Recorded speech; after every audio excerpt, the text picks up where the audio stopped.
Iran's Gulf pressure campaign backfired. Tehran fired hundreds of missiles and drones at 6 Gulf Arab states. It threatened to destroy Saudi refineries, Emirati gas fields, and Qatari LNG terminals. It told the monarchies of the Arabian Peninsula that their economies were hostages and that the price of safety was submission. And the monarchies did not submit. They hit back. Reuters reported on May 12th that Saudi Arabia launched covert retaliatory strikes directly on Iranian soil in late March. Carried out by the Saudi Air Force, confirmed by 2 Western officials and 2 Iranian officials briefed on the operation. The first known direct Saudi military action against Iran, ever. Not a proxy war, not a diplomatic protest. Saudi fighter jets crossed the warm waters of the Persian Gulf and landed ordnance inside the Islamic Republic. And within days, Iran's attacks on Saudi territory collapsed, from more than 105 strikes in a single week to just over 25. The pressure campaign worked, just not in the direction Tehran expected. Because Iran had a plan, and on paper, it was brilliant. When the wider conflict erupted on February 28th, Iran expanded its retaliation far beyond Israel and American military sites. It turned its missiles east, toward the Gulf, toward the oil monarchies, toward the soft economic underbelly of states that had spent decades buying stability instead of building war machines. The logic was ruthless. Hit Saudi Arabia, hit the UAE, hit Qatar, hit Kuwait, hit Bahrain, hit Oman, all 6 GCC states, all 6 struck with missiles and drones during the conflict. Make the Gulf monarchies feel the cost of standing near Washington. Make them call the White House and beg for a ceasefire. And Tehran did not stop at missiles. It went for the jugular, the oil. Iranian state media issued evacuation warnings for the most critical energy infrastructure in the entire Gulf. Named targets, specific facilities, the Samref refinery, the heart of Saudi Arabia's downstream fuel supply, the Jubail petrochemical complex, one of the largest industrial complexes on Earth, the Al Hosn gas field, the UAE's single largest onshore energy reserve, Qatar's Mezzayed petrochemical complex, and Ras Laffan, a single facility that processes roughly 1/5 of all the liquefied natural gas traded on the planet. Lose Ras Laffan and half of East Asia's winter heating supply disappears overnight. These centers have become direct and legitimate targets and will be targeted in the coming hours. In the coming hours. Not next week. Not if negotiations fail. Hours. Iran was telling 6 sovereign nations that their economic hearts were about to be ripped out, unless they bent the knee. This was not a military strategy. This was extortion dressed in warheads. And for a terrifying stretch, it looked like the coercion might work. Hundreds of Iranian missiles and drones rained down on Saudi Arabia. On March 18th alone, Saudi authorities said they intercepted 4 ballistic missiles targeting Riyadh, the capital, the seat of power, the city where the Crown Prince himself sits. Residents received warning texts on their phones for the first time. Explosions echoed across the city. But then something happened that Tehran never calculated for. Riyadh, mid-March. Night falling over a capital bracing for impact. A hotel in the city centre hosting foreign ministers from roughly a dozen countries gathered to discuss the crisis, to coordinate, to find an exit. And while those ministers sat behind glass, interceptor missiles streaked into the dark sky outside their windows. Distant booms rolling across the city. Warning texts lighting up every phone simultaneously. Iranian ballistic missiles were inbound. The threat was not a briefing paper, it was overhead. And it was in that atmosphere, the crack of interceptions still echoing across Riyadh, smoke rising in the distance, that Saudi Foreign Minister Prince Faisal bin Farhan said something that Tehran should have heard as a countdown. This pressure from Iran will backfire politically and morally, and certainly we reserve the right to take military actions if deemed necessary. Will backfire. Not might, not could, will. And he added a second line, quieter, colder, far more dangerous. If Iran doesn't stop immediately, I think there will be almost nothing that can re-establish trust. Nothing. The Saudi foreign minister, on the record with interceptor fire echoing across his own capital, was telling Tehran that the relationship was approaching a point of no return. The world heard a warning. Tehran heard bluster from a monarchy it assumed would never fight. Tehran was wrong. Because what happened next was not a UN resolution. It was not a sternly worded communique. Reuters reported that in late March, days, possibly weeks after that public warning, the Saudi Air Force launched retaliatory strikes on Iranian soil. Multiple strikes, unpublicized, covert, confirmed by 2 Western officials and 2 Iranian officials.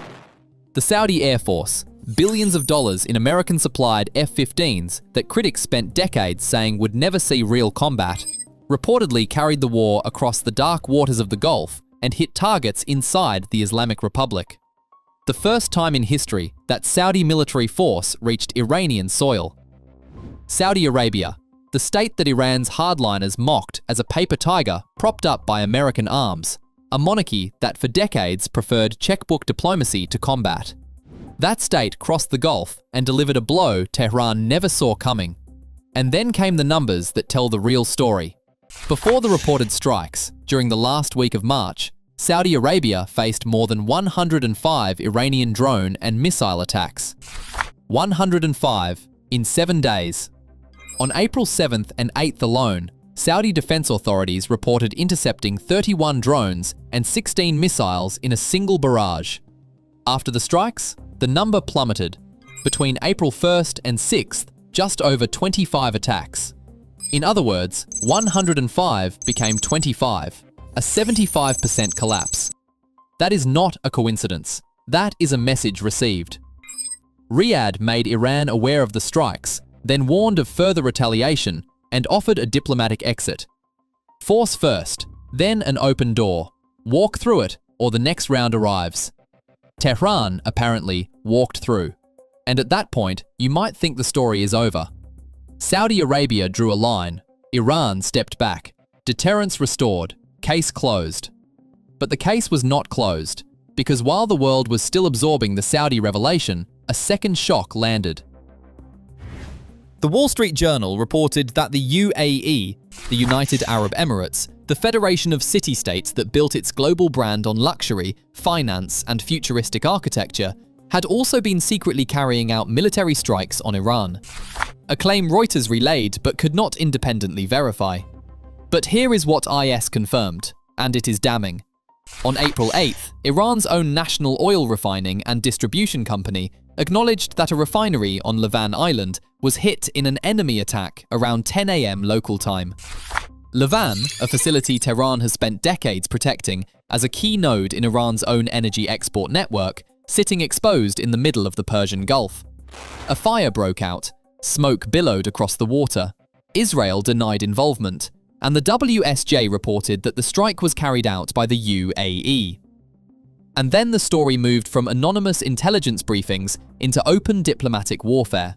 On May 14th, yesterday, Iranian Foreign Minister Abbas Araqchi stood before a BRICS Plus meeting in Delhi and publicly accused the UAE of being, his exact words, "The UAE was directly involved in the aggression against my country.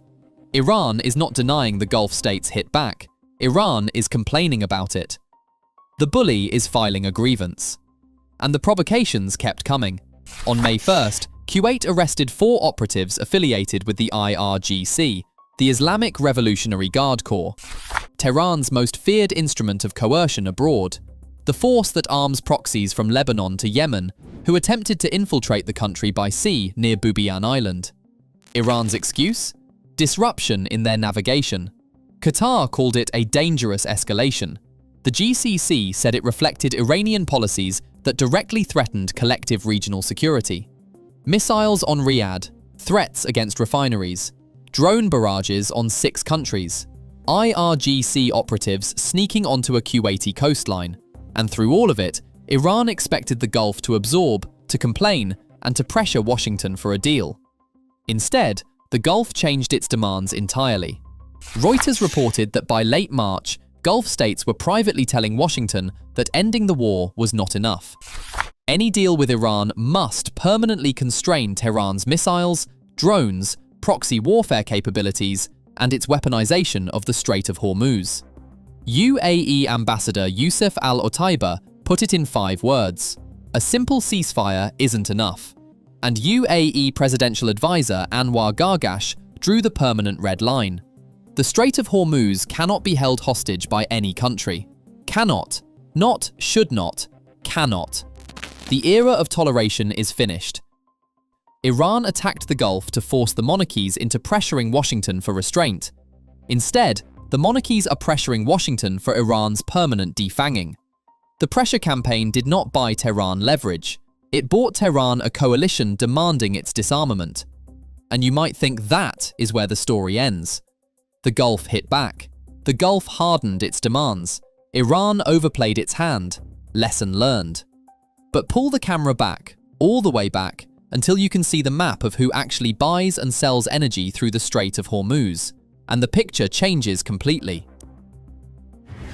Roughly 20% of all global oil and LNG supplies pass through those narrow, contested waters.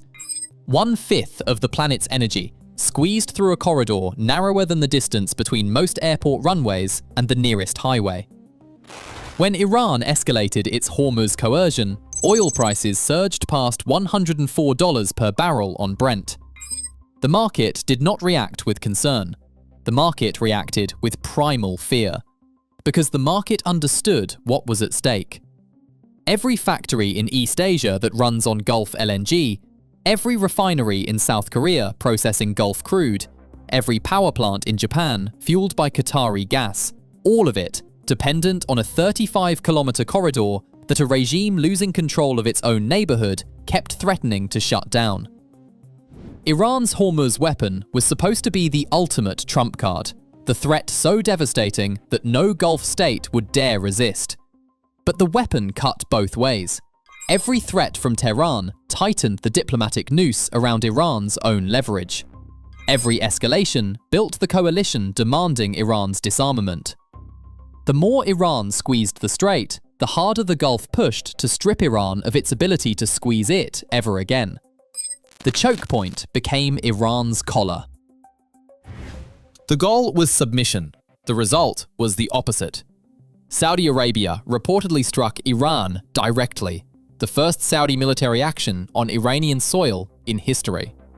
The UAE was separately reported to have carried strikes of its own. Attack volumes collapsed by 75%, and Iran's own foreign minister stood at a BRICS podium and accused the UAE of aggression, confirming, in his own words, that the Gulf had stopped being a victim.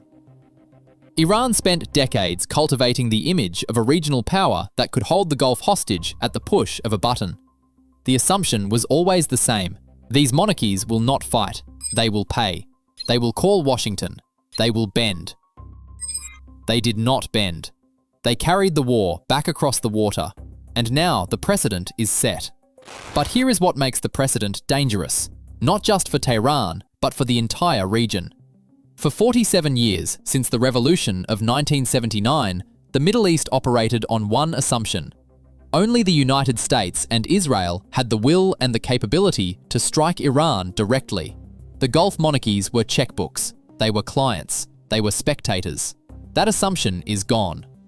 Saudi Arabia has its own strike template now. The UAE may have one too. The next escalation cycle will not begin from the same starting position as this one. It will begin from a position where Iran already knows the Gulf can reach it, and the Gulf already knows it can reach Iran. The equilibrium that held this region together for nearly half a century has cracked, and nobody, not Tehran, not Riyadh, not Washington, knows what the new one looks like. Iran tried to scare the Gulf into submission. Instead, it created an Arab strike doctrine that outlasts any ceasefire. The question is not whether Tehran deterred the Gulf. The question is whether Tehran just woke it up, permanently. If you think the Gulf monarchies have fundamentally changed and will never again absorb Iranian strikes without retaliation, subscribe now. If you think this was a one-time response and the Gulf will return to checkbook diplomacy the moment the ceasefire holds, drop that in the comments. Because the next chapter is already being written, and you do not want to miss it.